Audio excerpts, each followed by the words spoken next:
Hello YouTube viewers and random Marvel fans, today I will be reviewing this, which is the Marvel Select Captain America figure from the Winter Soldier, and here it is in its packaging.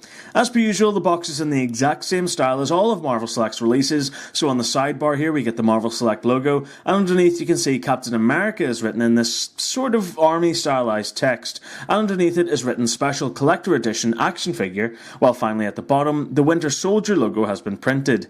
This triangle section beside it naturally sports Cap's vibranium shield, while the window is frankly massive, so it shows off the figure and accessories very clearly.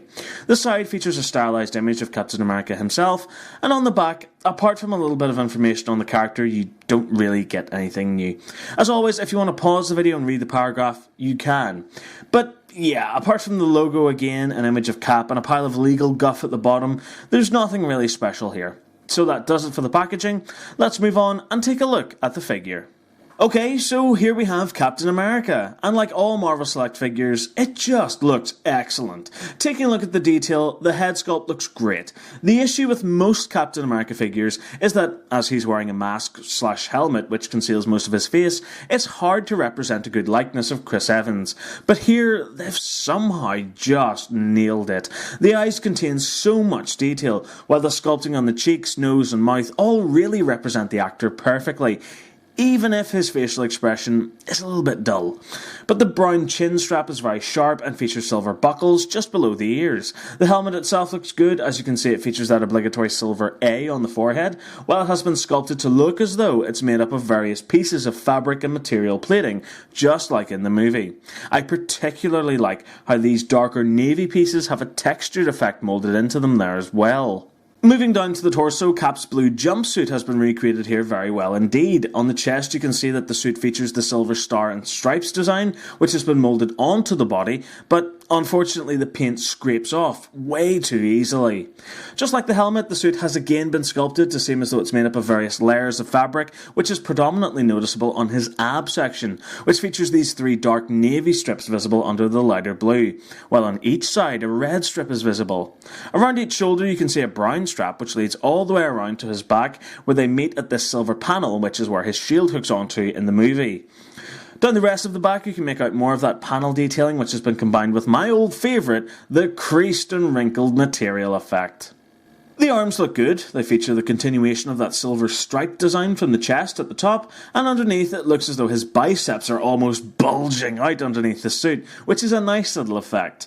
The arms of course also contain that fabric and armour layering design, while the hands are covered with these brown fingerless gloves and contain a lot of detail.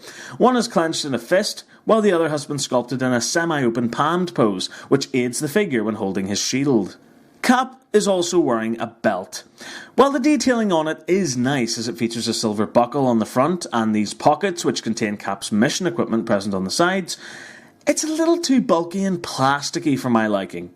Plus it hasn't been attached to the figure, and while that does free up his leg articulation slightly, I hate how loose it is, so it frequently slides up the figure's torso when being handled or posed.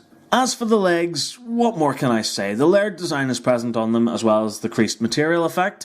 On the sides, pockets are present, as is a continuation of that red stripe seen on the side of Cap's torso. The boots are a matte grey and feature three brown straps on the sides, which include silver buckles, while the soles are just plain black, and underneath contain a peg hole each, and some legal umflobnoch. So, overall for detail, it is excellent, save for those delicate paint apps on the chest. Turning to articulation, the head can do the bog standard 360 degree exorcist twist, as well as being able to nod up and down, and pivot side to side. The arm spins through a full 360 at the shoulder, and can additionally move out to 90 degrees at this joint too.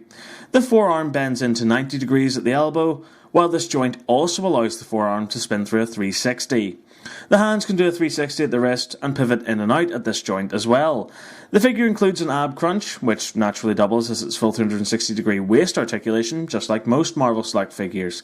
The legs can kick forward and back through 90 degrees and move out to 45 degrees, and also feature a small pivot at the hip joint.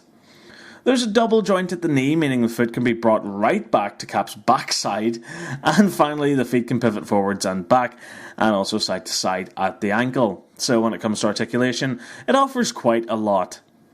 Taking a look at the figure's accessories, Of course, Cap comes with his shield. It's very big. In fact, it's much bigger than the first Avenger Marvel Select figure's shield. It still contains a fair amount of detail though, what with the silver star in the middle and the red and silver rings around the outside. Even though technically for the figure wearing this outfit, shouldn't the rings be blue and silver? Flipping it over to the underside, you can see these two brown straps, which really look great, complete with the silver buckles on there, but the rivets on these connectors holding the straps to the shield are a little too soft for my liking. The straps are sculpted from plastic, so they keep their shape while being quite flexible at the same time, meaning the shield can be slotted onto Cap's arm very easily where it stays on securely. You can really get a sense of just how big the shield is, in contrast to the actual figure when he wears it on his arm. It's not a major issue, it just looks a bit too big in my opinion. The figure also comes with a base. It looks as though it's styled to resemble maybe a wall of one of the lower levels of the Triskelion. As you can see, it features these panels of metal plating and steel girders in there, with this large support beam on one side, and plenty of rivets are present on there too. The floor contains this great vent pattern, and right there in the middle is a shield logo. I love this base. I really think it's an excellent backdrop for the figure. As well, it contains a lot of detail. It's dull and grey, so the figure really stands out when it's displayed on it. However, it does feature the same issue which I have with most Marvel Select bases.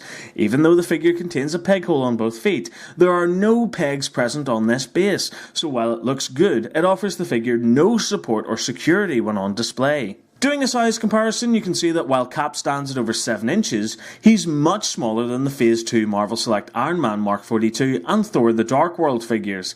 Unfortunately, he's also a lot bigger than most of the 6-inch Marvel Legends figures, so it seems that the man out of time is also a man out of scale. Comparing the figure to the 2011 First Avenger figure, you can really see the difference in scale in both the actual height of the figure and the size of the shield, as the First Avenger's shield is much smaller by comparison. On the plus side though, you can see just how much better the Winter Soldier figure's face sculpt looks. So overall, what do I think of this figure? Well, I love Marvel Select's work, and as far as I'm concerned, they get better and better with each passing year. This figure, while not as impressive as the Thor the Dark World figure released last year, is still pretty awesome, and features a large amount of detail on his suit, while what is visible of the face sculpt really does resemble Chris Evans. It's almost a shame that a swappable head accessory wasn't included, as I'd really like to have seen Marvel Select's full sculpt of Chris Evans' head and face.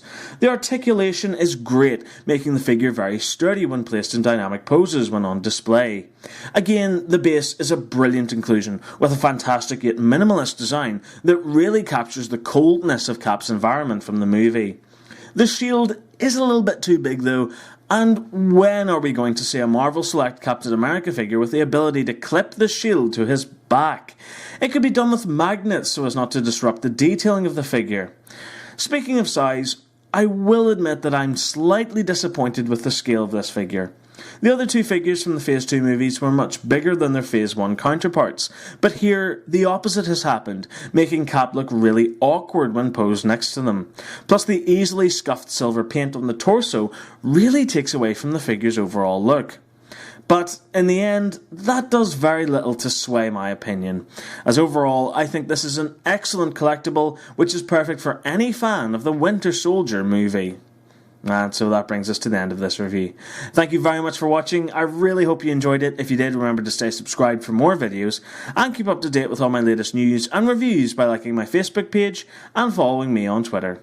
Thanks again for watching, and remember to keep following the nerd. Goodbye.